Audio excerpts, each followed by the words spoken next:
But this session is going to be on individualized learning.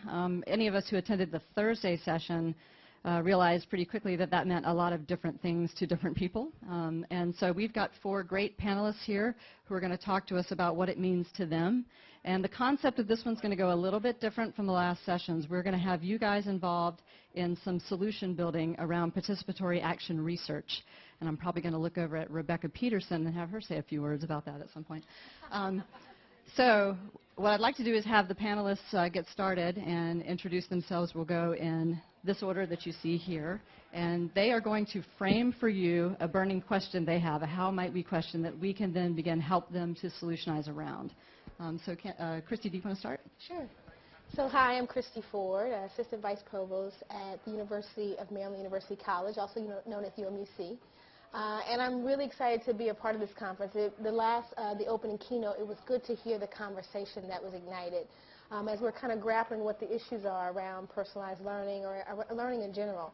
And so I was asked to be a part of this conversation, and I think that as we think about personalized and individualized learning, this is not something that's new, right? This is not something that has just evolved in the last several years, and how we think about individualized learning means very different things to very different people. So I wanted to share a little bit high level in terms of the work that we are doing, but then also to frame some work that I think we need to do in terms of the next steps. So at University of Maryland University College, in the Center for Innovation in Learning and Student Success, we have a strong R&D design and focus and thinking about how are we moving the needle in terms of action research as it relates to personalized learning. So we're asking questions like how much personalized learning is needed, right? So if we think about adaptive or some of the other models around personalized learning, how much of that content is needed to be adaptable for the students? Where in the life cycle is it important to see these opportunities happening? So are we concerned about students who are coming in and may need remedial skills, or are we concerned about students at the capstone level? And then also thinking about what students would benefit most. I appreciated the keynote speech thinking about non-traditional students because if you don't know, UMUC is open access. And so as we think about the students that we serve, we have to be very thoughtful about how we're serving different types of students, military students, adult learners, and alike around the continuum. And then really trying to be able to create some rapid prototyping and thinking about the research implications around that work. So being really clearly defining the work that's actually under Karen Bignari's lead around evaluation. How are we creating the evaluation and the structure around these action research projects? I think it's really important. And so, selecting evaluation criteria, really determining how much is enough in terms of data as we think about the work that we're doing in the classrooms and with the students. And so as I think about the approach, one of the things that strikes me is when we think about design, when we think about instructional design and the design work that we do in content, I've heard many people talk about when I was a student, this is the thing that I did. I think that, fortunately or unfortunately, we come from our own lens as we teach. And so as we're thinking about having broader access for non-traditional students and students who have different backgrounds, how are we infusing the content and the design of that content to be really thoughtful about those students? So personalizing the learning on a completely different level. So not just thinking about chunking the material or what content I have access to based on where my needs may be, but how are we designing that information? So I have lots of information in terms of scope, research scope and design, but I really wanted to be able to ask that specific question because I think that it's important for us to think more holistically about how we might design that process and that work. So. Okay, so this is the first how might we question that we want you guys to be thinking about, and we're going to eventually, at the end of this, break you out into groups to address these. So be looking at these, mulling them over, and we have on the panel 2 students. We decided to switch this panel. We initially had just experts on the panel, and Allison and I decided to step back and let some students talk about what individualized learning means for them. We're not intending them to represent the entire student population. These are 2 Davidson students. This is a small liberal arts college, so that's not the intent here, but we thought they're here, why not? Let's put them on the panel, so I'm going to let Andrew go next. Perfect. So my name is Andrew Reichert. I'm a junior at Davidson College. I'm an English major, and I am a traditional student, but I'm going to ask some questions.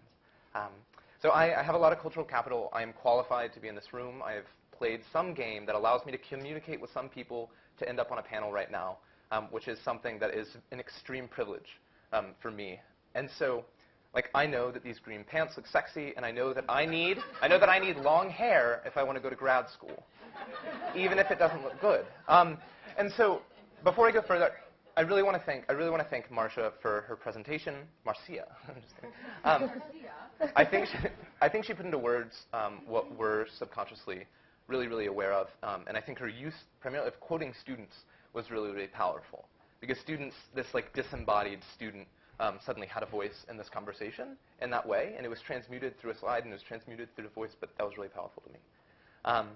So I recently wrote a piece in EdSurge, deeply concerned with student agency. I focused on the role of the language that educators use to define me. So am I a student? Am I a partner? Am I a collaborator? And how do those acts of renaming debunk the implicit hierarchies that are at work in higher education that do actually a lot of the work in giving students agency? Is how, like, what is this self-perception? What is this? How do I see myself? So I'm interested in the difference between referring to students passively and referring to students actively. So this is very English majoring. Because individualized learning is a passively constructed phrase that begs the question of who is individualizing and who sits back and gets individualized. You know? So who is the implied student? Who is our ideal student? Who is the actual student? And who is the representative student? And how are our concerns not the concerns of other students? Especially because a lot of the times in these conversations, I feel like that implied student is very often like this image of the people in this room who are having this conversation, who have really benefited, like to be here, benefited from this system. So I guess the question is, who is we and who is them, which I really want to thank George Station. Like, I loved what you had. Oh. but I stole it. Oh. Whatever. I liked the way that you framed it. And so how do I think we have the power over language that makes these students sort of consumers of the things that we are producing, which might just be this image of what our version of individualization looks like? And I think past participles do a lot to reinforce these concepts. So I think, who can participate in this community that talks in these deeply ingrained professional ways? And I guess, why aren't there students here? Should there be? How are students involved in this process? Why do I end up being allowed up here when I'm not a representative of all students? I mean, I am literally engaging in an act of self-promotion masked as creating awareness because we like this language, I think. But are we doing something about it? How are we acting into this? And what should this actually look like? Because I don't want to make the claim that this room should be like half students, because that's impractical. You guys have worked your rears off to be in this room. You have a lot of experience. Like, you have these degrees. But I think if we pulled back the veil a little bit of pedagogy and the way that we frame students as actors and participants and agents in their own education, that would do a whole crap of a lot to like allow them to individualize themselves and be the actors in like this agency or this individualization. So I think students will surprise us, but that's a big act of faith. So thanks. Okay. Oh, then my question is, how might we understand the role and responsibility of the student in defining their individualization? That's my concern. All right, thank you, Andrew. Emily. Hi, so my name is Emily Rapport. I'm also a student at Davidson College, also an English major, and I'm a senior. And my question, I think, is related to Andrew's in that trying to understand where the student might fit into the conversation we're all having here. It's been so interesting to be here as a student and see the level at which the people in this room theorize learning.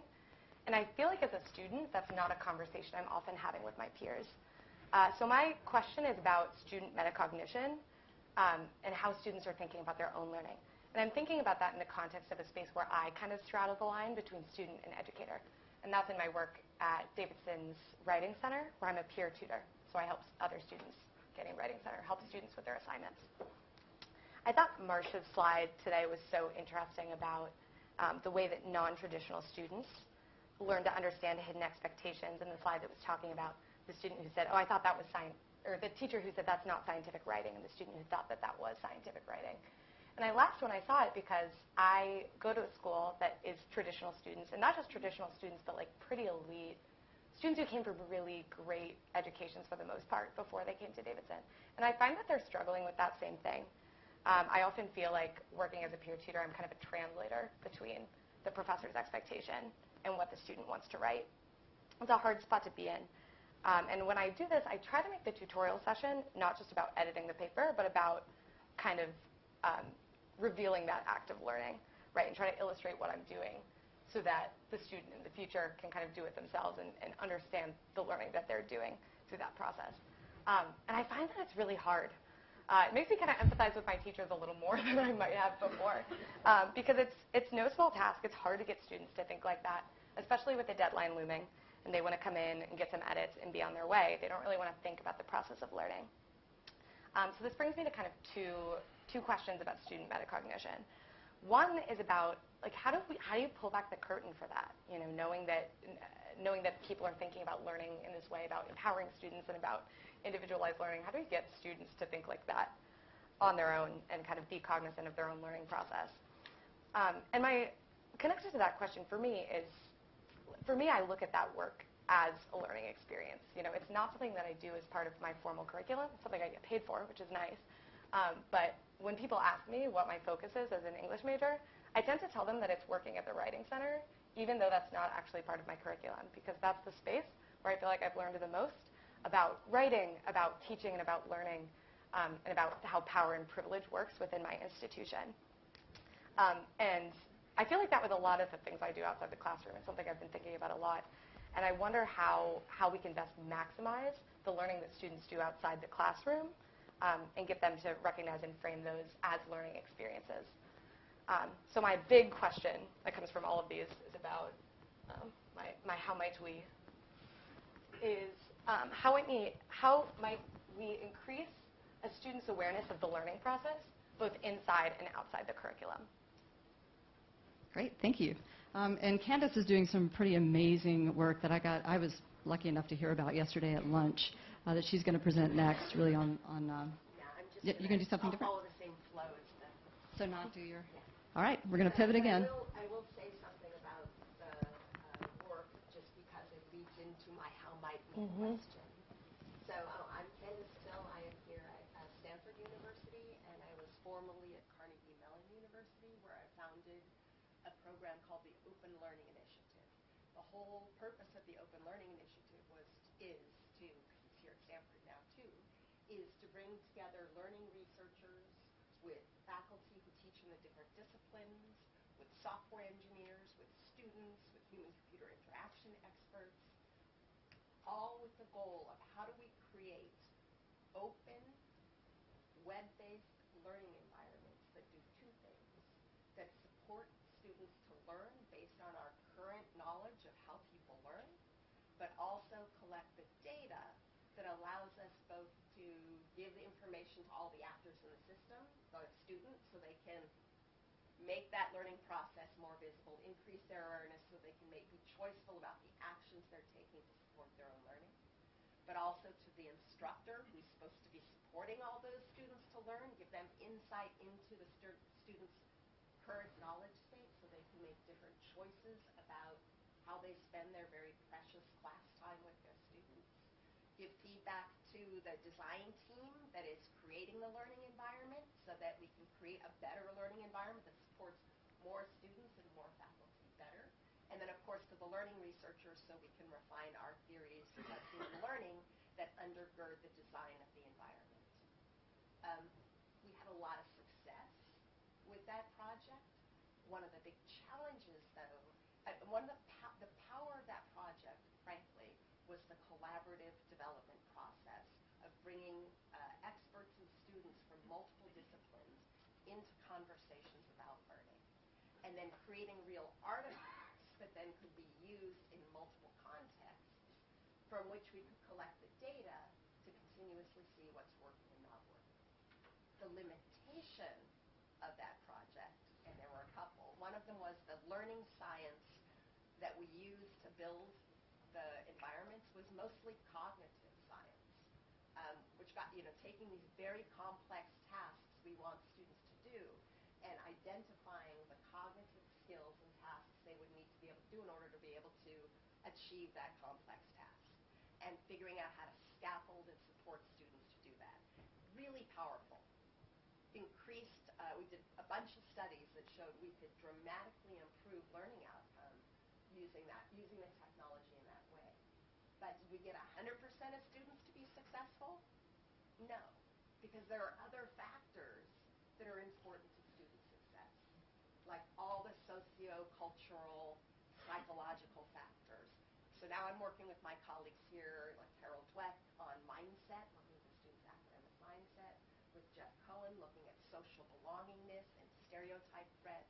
So we're bringing these other theoretical perspectives into the design of the environment. But the other challenge in the way we did OLI before was the only way, if you were, say, a statistics faculty member, to contribute to the statistics courseware was to be part of an OLI development team. Now we're moving into a new platform where we're making authoring tools. So anybody can take the basic courseware and make their own version of it, which is great because that'll bring us into the garden, as Michael was talking about. But my challenge is, part of what makes it so powerful is the underlying data that we're collecting that's giving us insight, not only into how to make that statistics course better, but insight into the learning process. And so if people keep making their own versions, or they're out there doing their own version, how do we get that benefit of that massive data collection and refinement process? Which leads to my question. You want to flip it there? Which is, how might we build a community development process and a technology support to that process that distributes course creation but centralizes access to the data and the research that then informs the ongoing? So how do we move collectively to evidence-based practice? Okay. And I just want to say why I think that we and not-for-profit higher education need to take this on is because if we don't take this on, the commercial sector is already taking this on. And you hear about all these new adaptive learning systems that are being built that are saying, just trust us. Our little black box that somehow takes all your student inputs in, creates a prediction, and sends you the prediction out, or better yet, just tells your student what they need to do next. And trust us, that little black box works. That's alchemy. And we should not be in the academy standing up for alchemy. We need to go back to science. We need to say those models, that data and those models that we're using to predict and explain human learning are active areas of research, and they need to be transparent, peer reviewable, and open. So but that's not going to happen if we essentially outsource the building of the models and the predictive systems to the commercial sector. Thank you. I'm imploring us. Yeah, and that's one of the goals of D-Learn, right? We're all here because we're interested in the ways research can be a lever for change. But we're also interested in new methods of research, new models, ways we could do this as a network more effectively, I think to your point, collectively. And so Amy Collier is going to join me up here to give a little overview of what we want to do next with group work. We're going to divide you guys out. But we're interested in having you think about ways we could develop research proposals around these how might we questions, and specifically participatory action research proposals. So I'm going to turn it over to Amy. Right, so just a little primer on participatory action research so that you know kind of what you're expected to do in your groups. So the idea of participatory action research is that it's research intended to lead to change. So it's not research just to illuminate an issue or highlight something, but to actually lead to a change. And the participatory part of it is that it's not the researcher imposing a change on the people that they're studying, but actually bringing those people, those participants, into the discussion, into the data collection, and into the discussion of how we're going to do this change and what it's going to look like. And I think we have 4 incredible how might we questions that are great questions to say, what would a participatory action research project on this look like? Who would those participants be? Who would need to be at the table? who needs to be talking about and doing the research on this? How do we do that research? And then how does that lead to change? So what we've asked the four incredible panelists up here to do is actually split into groups now, and you go to maybe the question that draws you, the research question that draws you the most, and sit down with these folks because they're ready to now talk to you and hear your perspectives on who would be participating in this participatory action research. And we'd like to collect your thoughts. So I've got a tiny URL up here. This is the slide deck that we just presented. So you'll see the how might we questions there. At the bottom, you're going to see 4 empty slides for group notes. And just put your information there, all the variables that might go into this research proposal design. So if you guys will grab a section of the room, and you can gravitate to whoever you want to work with on this and take the next 20 minutes or so? 25. 20, we'll let you know minutes. when you have a 5-minute warning. And then we're going to do a report out from each of the groups. Okay, we're going to start the process of reporting out from each of the groups. And what we'd love to hear is a little bit of insight into your conversation and maybe some of the things that really stuck with the group in terms of your conversations. Could we start maybe in the back? Is that okay? Can we? Yeah, great.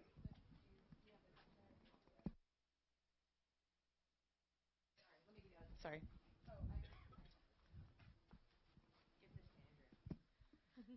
Yeah, so our question was about how might we increase students' awareness of their learning process, both inside and outside the classroom. I'm going to give it to Andrea, who's going to sum it all up for us. Thanks, Andrea. Yeah, I got the short straw. Actually, we had a really interesting conversation. We broke it down into 2 steps. First, we complicated the question, and we had a lot of complications. And then we tried to come up with some directions for research, and we had fewer of those. So, so complicating the question. Are students aware of their learning process to begin with? Like, are we starting the question too far along? I'm just going to read these out to you. How do you motivate students to take learning outside of the classroom seriously when it's not counting towards a grade? And there was a suggestion on this: assignments have to move outside of purely academic exercises and into more real-world, authentic tasks. Is there a metacognitive survey available somewhere so that we can learn what works? And luckily, Lee Bassett tweeted out some stuff, and it's on the Twitter feed, so follow it. Let's see. How are learners and learning changing? Which definitely complicates the question. Let's see. What else do we say? We need to bring formal and informal learning processes together in the research project. We need to pay attention to dorms, extracurricular learning, as well as classrooms, the blurring of the physical and visual learning. And finally, how much of students' metacognitive work in their own learning should be public? Should this be part of their digital portfolios or not? You know, do they want to curate that as freshmen or maybe wait until later, something like that? So, and one more. Do we recognize the labor and teaching of people on campus who are not faculty? That's a really key, thank you, a really key question that we came up against. So, just 3 directions for possible research. Step 2, what are the questions that work to elicit metacognition from students? One possible direction for research we had was Gen Ed. Instead of focusing on the disciplines in the Gen Ed, focus on the learning process itself, so reimagine what Gen Ed is doing in the curriculum. And then the third direction would be, is this kind of research, SOTL research, supported by the institution for faculty? Oh, I'm sorry, am I holding this so low you can't hear me? Oh, gosh. Anyway, is SOTL research supported by for faculty? Does it count for the TMP process? So does any of this count? And if you didn't hear that, it's all on the slide. Sorry. Thank you so much. Those are really interesting questions. And I think I'm actually going to go to this group because I think some of the things that we talked about over here really dovetail nicely. So, Andrew, will you read the question and set us on the right course? Perfect. So we asked, how might we understand the role and responsibility of the student in defining their individualization? I will pass it to Kate. Okay, so look, I'm really interested in this public art project that's around in Palo Alto at the moment with the questions that are on the polls that say, how would you define your city? How do you feel about your city? Who should be in your city with you? I'm completely drawn to the idea that we could do this on a university campus. The reason we came to this is that those of us with experience of working in research into students realize that we research students in that, and we recruit them, we decide who they represent, we bring them into a small focus group, and then we send them out again and we work on the results. And we wanted to think about the three spaces where students are persistently and where their opinions might legitimately change over time, on campus, online, and in the curriculum. So we wanted to put a common collecting strategy in those three spaces and bring students in to design the questions that are asked that they would find it helpful to contribute to. QR codes seem to be a really good way of doing this because students have their phones with them and they can participate in a de-identified way in the collection of sensitive data. So I think what we were really trying to do is think in a practical research design way, how do you get beyond the usual research strategies with students that leave the majority of students out of the conversation and the same small number of peculiar students, the kinds of students that engage with projects, speaking for all in that way. So that was really where we came to. We kind of already have a project, so we just really want a campus that wants us to do this project. Kristen? So our question was, how might we develop personalized learning processes that move beyond the content? And there were lots of conversation around what our challenges were as we thought about the LMS system and the structure that it poses and the focus on content. We talked a lot about getting out of the box to wanting to understand what students already know. How do we create a constructivist approach to creating content? And I think that was a big one for us. An opportunity to identify a population and listen to them. What tools can we use to listen to the students? Getting beyond the content as a whole may not always apply. We may need to focus in a discipline area. Creating a teaching space in the online environment that, again, just doesn't focus on the content. As we thought about next steps, we thought that pedagogy is important in terms of being able to help students contribute to a larger curriculum. However, how do we set up an infrastructure that allows them to start with a base of resources and then to be able to add to that process and then create for themselves what that evaluation process looks like. We came up with the term online learning tapas. So how can we allow students to decide what they need and how to determine how that will be evaluated and work within that infrastructure. And so in terms of next steps, I'm going to let Bonnie share. Well, this is basically us saying that we don't exactly have a learning design, but we're a small group who all do different things at our institutions. And so what we thought we would do was actually just connect us as a circle of interest around this and then commit to continuing the conversation, to blogging about this, to exploring it, and trying to sort of deepen our own knowledge and share it with each other, and then gradually maybe build some body of knowledge around this that may extend to some formal research pieces. But more of an informal conversation. Okay, last group. Can I get a witness? Who's going? Candid. Oh. We're not sharing our research ideas because we've collectively decided to submit an NSF proposal.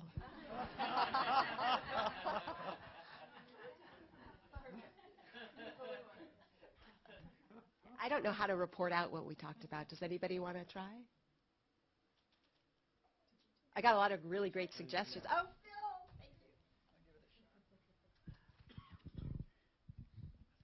Phil, thank you.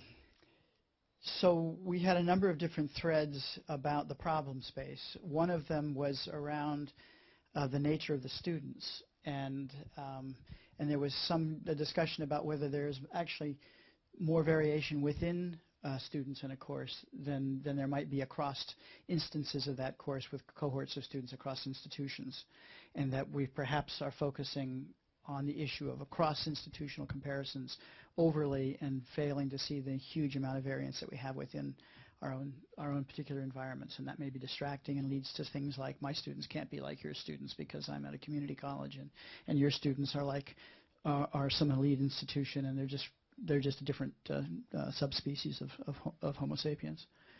So that was one set of concerns, which means basically focus on the variation within and not so much get sidetracked. The second was just a basic observation that in what Candace is trying to do, whatever the platform is, needs to have a concept of a student in the first place, which most of our learning platforms don't. And so the students exist as an entity within a course, and the only thing that exists that persists across course is a grade. But beyond that, we don't have much that aggregates stuff. The third idea that was discussed had to do with the question of allowing allowing faculty to build or author their own course examples or their own course assignments, their own course learning activities, and that perhaps we should turn this on its head and try to keep those to a minimum, offering a set of best, for the purposes of this experiment, a set of best course assignments, and look instead at the ways in which feedback are provided by the faculty regarding the outcomes of the student's experience with that particular assignment, and look at the perspective from that point of view. And finally, there was a comment about a lot of the focus of this really depends on the state of the learner at the time the particular activity is being engaged with, and how do you accommodate the variations of that across multiple institutions and individuals and contexts and the like.